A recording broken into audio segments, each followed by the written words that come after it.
Greetings, Raider Nation. Today, I am here to share the latest developments regarding the Raiders that are essential for you to know. Currently, the NFL owners' meetings are underway, and both coaches had a chance to speak with the media. At the end of today's discussions, I'll relay the insights shared by both the general manager and the head coach.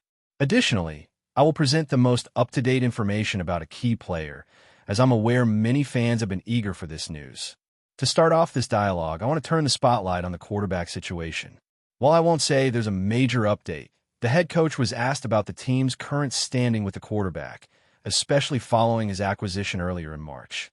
Reports suggested that an agreement was anticipated to be completed before mid-March, a significant deadline concerning the player's contract. Some fans are beginning to feel uneasy due to initial reports from insiders that now appear somewhat misleading.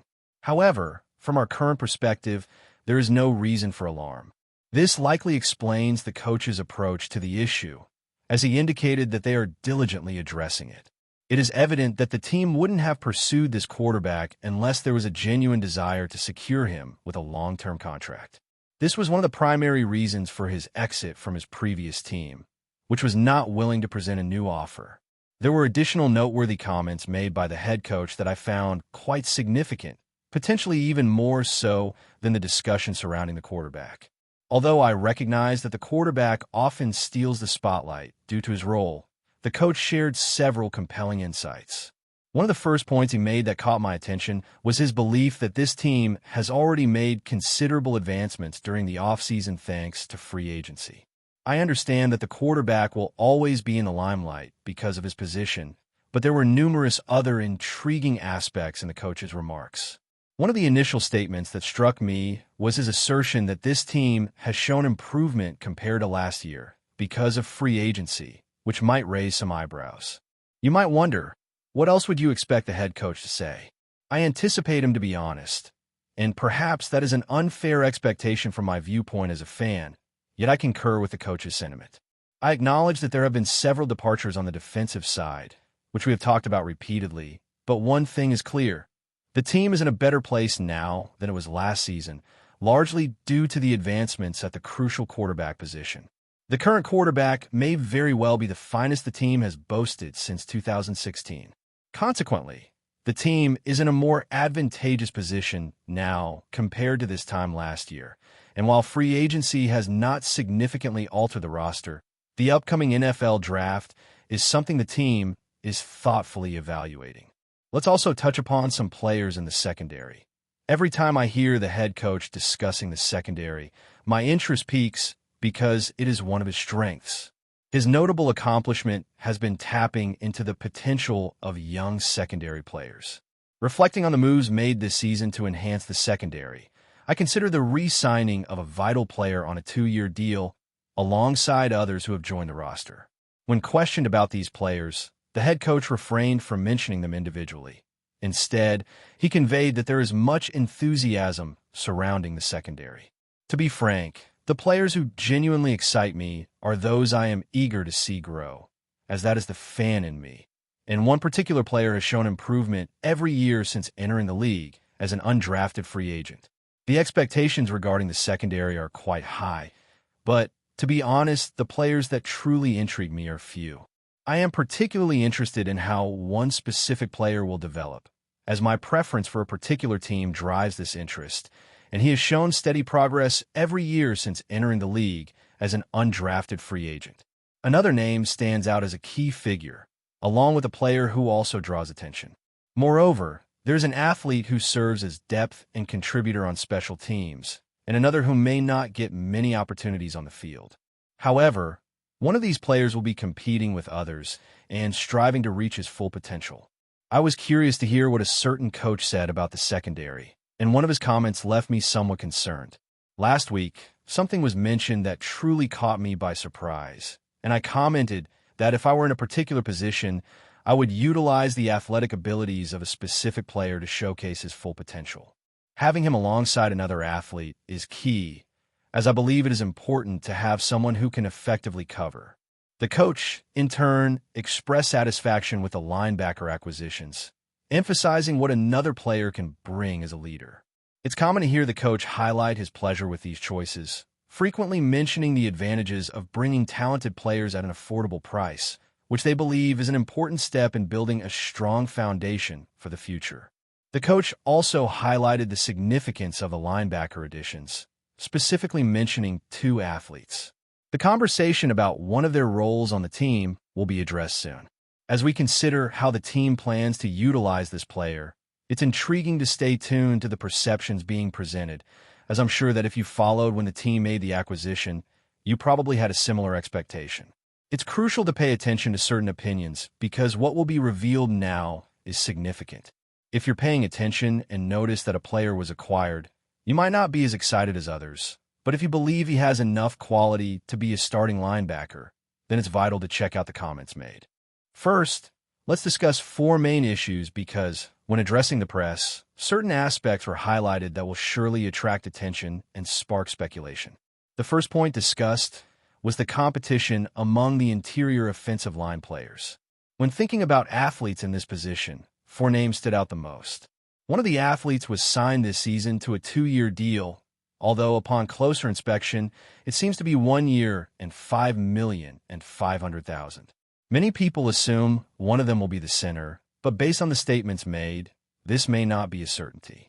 It was mentioned that they are currently evaluating players for the left guard, right guard, and offensive guard positions, which include the previously mentioned ones. Regarding who will compete for the center position, the battle is among some of these athletes.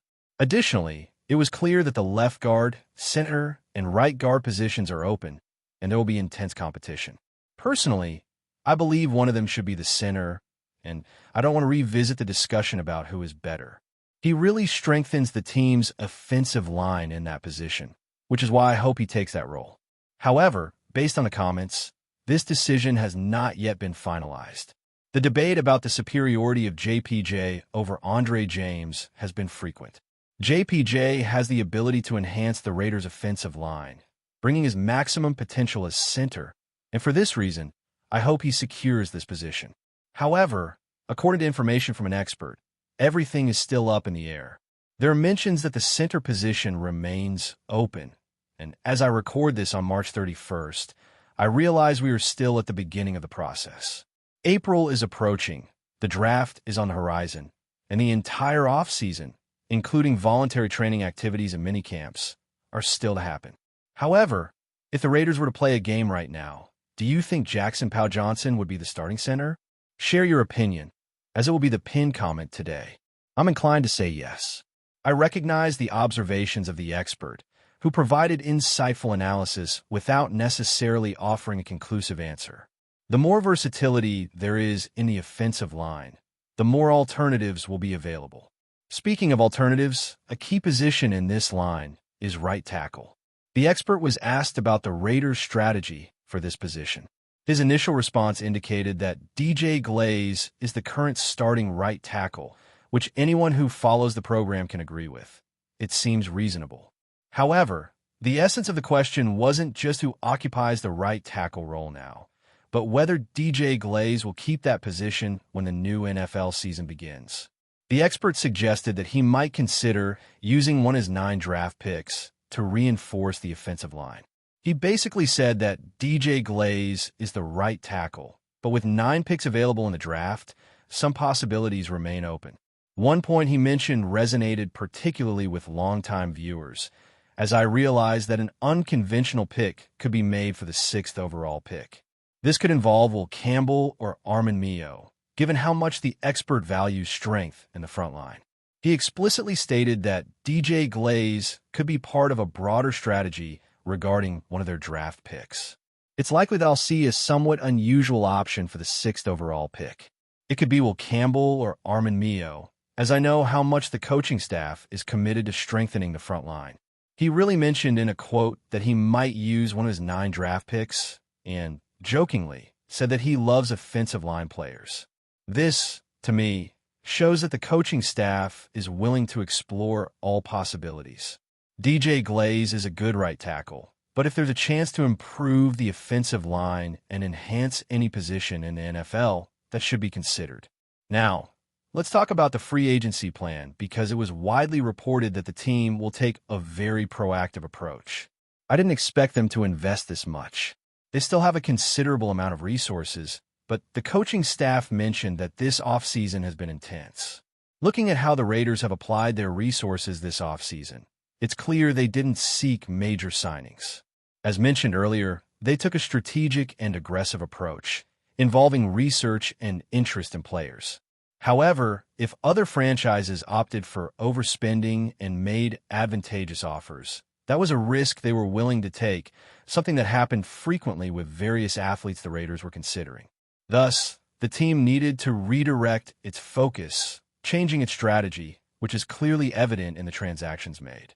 When I mention redirection, I refer to Aon Roberts, Devin White, and even Alex Kapp. These moves suggest that they had a target in mind, but due to a higher offer from another team, they had to adapt their strategy and follow a smarter and more aggressive path. In the next segment, I wish to address the linebacker position plan, especially regarding Devin White, as, frankly, this is concerning me. Additionally, I'll provide more updates about Hunter. There's a certain intelligent aggressiveness to this trajectory for next year, and it's crucial to analyze the linebacker situation involving one specific player because this brings some concerns. Updates will also be shared about another athlete who was mentioned in recent meetings. Meanwhile, baseball is going through a prosperous moment, marking the arrival of spring. For sports lovers, the official start of the baseball season represents a great opportunity to include favorite players in the lineups. Whether focusing on eliminations, RBIs, or first-inning scores, there are varied options that can generate a financial return. It's possible to mix and match projections of players from different sports, combining baseball favorites with basketball, hockey, esports, and more. Interaction with the app offers rewards after participating in the first lineup. And it's interesting to note that you don't need to win to receive this benefit. Different payment methods are accepted for quick and simple deposits this sports season. Full-season baseball offers are available, and making predictions on football, like about initial receptions or rushing attempts, can be quite intriguing, especially considering that watching an entire game can be challenging. Betting on single-entry runs can provide a way to take advantage of a short time for potential gains. If this approach makes sense, now is a great time to start exploring the available options. Everything is going well, and there's time to watch a baseball entry. There's a possibility to check if any financial gains can be made. If this aligns with your mindset, it seems like an ideal moment to start with certain options. Interacting with the app could lead to immediate rewards after participating in an initial lineup. With the second half of the basketball season underway and the playoffs heating up, this platform remains a prime place to enjoy favorite sports. Returning to the linebacker situation, recent comments clarified the movements made. There was general approval of the decisions made recently, especially regarding the strategy for certain linebackers, which will be beneficial if allowed to act as athletes, using their strengths without being forced into rigid roles. The current plan appears to position two specific linebackers as key players this season, but this could present challenges, especially in coverage. A solid secondary and the ability to generate pressure with a limited number of players will be essential. There's a notable expectation of leadership in sacks. Otherwise, the season could become complicated. Recent comments highlighted a specific performance in the playoffs from a few years ago as significant. And although the player involved has built a strong reputation, it seems some evaluations may be stuck in the past. Similar sentiments were expressed about other athletes recently, suggesting a need for evaluation beyond previous performances. It's not entirely wrong to say that, back in 1992, an athlete stood out as one of the league's top defenders. However, the question is whether we're still in that era. You understand what I mean, right? He's already made similar comments about another athlete and now repeats that about this defender. I'm not the same athlete I was back in 1992, and the same goes for other players. The team has undergone transformations, and while I acknowledge the good relationship he maintains with the player, upon hearing the term resurgence and encountering their satisfaction with the current formation, I find myself in a position where I can't afford to give new chances to athletes. My goal is to win football games and field the best team available. I have relevant concerns about the linebacker group. While the league draft is still ahead, I maintain a positive outlook based on various conversations I've heard, believing the team will look to strengthen the inside linebacker position. However, there remains the concern that if they truly believe the two current linebackers are suitable, they will be facing the weakest linebacker unit in the league, and that might not even be a fair comparison. Changing the subject, many questions arose about a specific athlete over the weekend. He visited the team on a Friday at the end of March, having met with another team the previous Wednesday. This was his second visit, and he plans to meet with other teams as well. There's a possibility that the team will make an offer. Reports indicate that there's no rush at the moment, but both sides are showing interest. It was mentioned that they were simply evaluating his situation and that he's in a good place now, looking for continuity in his career. Ignoring this possibility would be unwise. The team has been exploring the receiver market for some time this offseason, looking for a true number one. Rumors have circulated about various names, and whenever certain players are mentioned, the conversation quickly includes others of significant renown. It's clear that the team is paying attention to the wide receiver market, and after this visit, that becomes even more evident. The challenge many fans face regarding this player is that there is a specific group still living in the past, remembering past seasons and believing he can be a receiver with many receptions, as long as he's in good condition. The reality, however, is that he didn't play last season due to injuries and also didn't perform well, which was related to coaching issues and his adaptation to the offensive scheme. The question now is, with the new players on the team, the receiver group is undoubtedly restricted. But if the team decides to sign him, how many receptions do you expect from him next season? Do you think he can have between 50 and 60, or is it closer to 30? Or, if you prefer, you might think he won't even make it to the main roster. My answer, which I'll present next, is that personally, if he signs with the team, and of course considering the financial aspect, if the contract is for 1 year for up to $3 million, I'd say he should stay in the range of 20 to 25 receptions. However, if the contract is higher, in the range of 7 to 8 million, expectations should be adjusted, and I'd say he could reach between 30 and 35 receptions. However, it's hard to predict anything beyond that, especially considering he didn't play last season, and the last time we saw him on the field, we must be honest, his performance was below expectations. A more expressive release from them is anticipated, and I'd estimate something around 30 to 35, but I can't understand how anyone could predict anything beyond that, considering there was no competition last season. The last time we observed Hunter Renfrow, we must be honest, he didn't stand out as a receiver in 2023 and also didn't perform well in 2022. Part of the responsibility can be attributed to management, which certainly deserves some blame, but I won't defend that it was the only reason for Hunter's underperformance. He needs to be in full physical condition, and if that happens, we know he can prove to be a competent receiver. Before concluding, some interesting news about the league emerged, especially regarding new international marketing rights acquisitions for 2025. A team will play in Australia and additionally in New Zealand, which essentially means that if there are league games in these regions, that team could be one of the main teams prioritized for them. Of course, this brand spans long distances and is frequently mentioned. Now, I want to know, with the presence in New Zealand and expansion into Australia, we always encourage people to shout their cities. Now, I want you to shout your country. Are you in the United States? Or in Mexico? Or maybe in the United Kingdom? Are you in Australia or New Zealand? If you're here, write your country in the comments. I want to see how far the nation spreads. Before we continue, don't forget to subscribe to our channel and give this video a like. Your support helps us keep bringing you the latest updates on our Las Vegas Raiders. And don't be shy. Drop your thoughts on the news in the comments below. The whispers have been growing louder in the NFL offseason. Could Maxx Crosby, the powerhouse defensive end for the Las Vegas Raiders, be on his way to join the Kansas City Chiefs? The idea of Crosby leaving the Raiders, where he cemented himself as one of the league's most dominant defenders, is enough to send shockwaves through the NFL. Known for his relentless pressure and unmatched work ethic, Crosby has become the centerpiece of the Raiders' defense. But the possibility of him joining a Super Bowl contender like the Chiefs has fans and analysts buzzing. Crosby's 2023 season was nothing short of stellar, earning Pro Bowl honors after recording 14.5 sacks and 23 tackles for loss. His performance was so impactful that he finished the season as one of the league's top-ranked defenders, even being named AFC Defensive Player of the Week multiple